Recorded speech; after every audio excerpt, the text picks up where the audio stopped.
खुलुमबाय रायजो राजा नोंथांमोन अल आसाम ट्राइबेल संघनिफ्राय डिस्ट्रिक्टनिफ्राय आनसलिकनिफ्राय मोनसे स्टेटमेन्टखौ होनायखौ नुनो मोनदों। जिहेतु थांनाय एमएलए इलेक्शनाव शिवली महिलारी आरो लोगोसे रबिराम नार्जारी बिथांमोना देरहाबोनो हादों।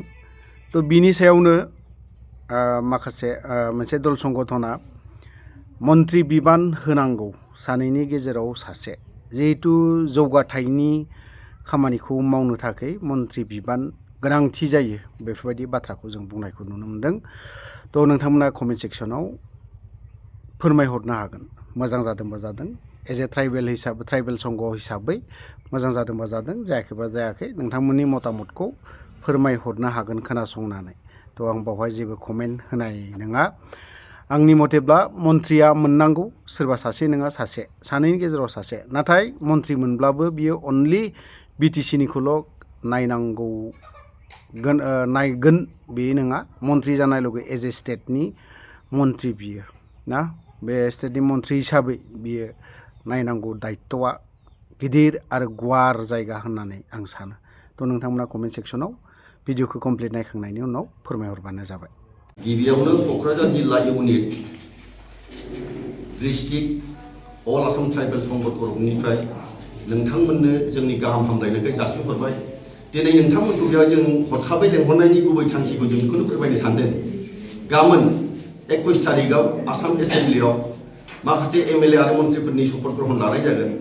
बे शपथ ग्रहण लानायनि सिगां जों बेखौनो आसामनि गिबि मन्त्रि मानाव गेदेर मुस्रि हेमन्त बिश्व शर्मा बिथांखौ खावलायनो सानदों, जाहाथे बिथाङा जोंनि क'क्राझार जिल्लायाव थानाय मोननै एसटि सिटनिफ्राय देरहालांनाय एमएलए बिथां सानै दङ। सासेया जाबाय मानाव गेदेर रबिराम नार्जारी आरो जोंनि सासेया जाबाय मानाव गेदेर माजे मुस्लिमा शिवली महिलारी बिथांमोना जोंनि बे क'क्राझार एसटि सेटनिफ्राय आरो दतमा सेटनिफ्राय मोजाङैनो मोजां एमएलए देरहालांदों। दा जोंनो जोंनि बे ओनसोलनि उन्नतिनि थाखाय, गाहामनि थाखाय खामानि मावनो थाखाय जोंनो गोबां जौगानाय बिथांखि नांगौ।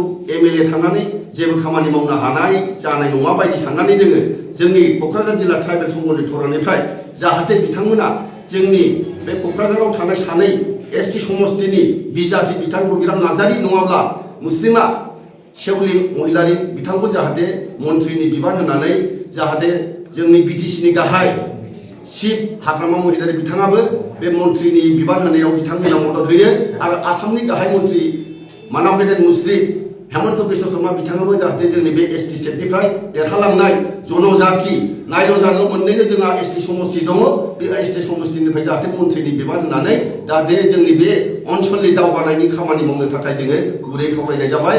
आरो क'क्राझार जिल्ला ट्राइबेल संघनि जानानै जों बेखौनो दिनै बुंनाय, बेखिनियावनो आंनि बिबुंथिखौ आङो दोनबाय। जाहाथे आसाम सरकार श्री हिमন্ত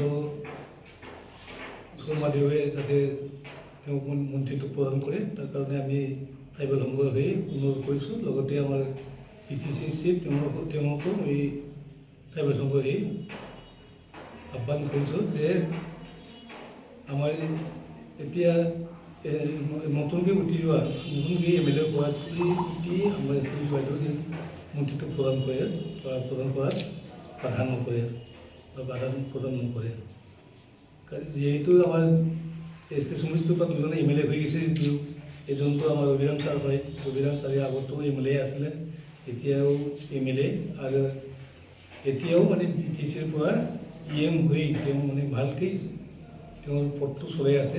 গতিকে আমি ভাবোঁ ৰবিৰাম ছাৰে ইয়াতে থাকি পেলাই এডুকেশ্যন ডিপাৰ্টমেণ্টৰ যাতে সংস্কাৰ কৰি থাকে, বিটিচিৰ এইটো বিৰাট দৰকাৰ হয়। আৰু ইয়াতে থাকি তেওঁ এইটো কাম কৰি থাকিব।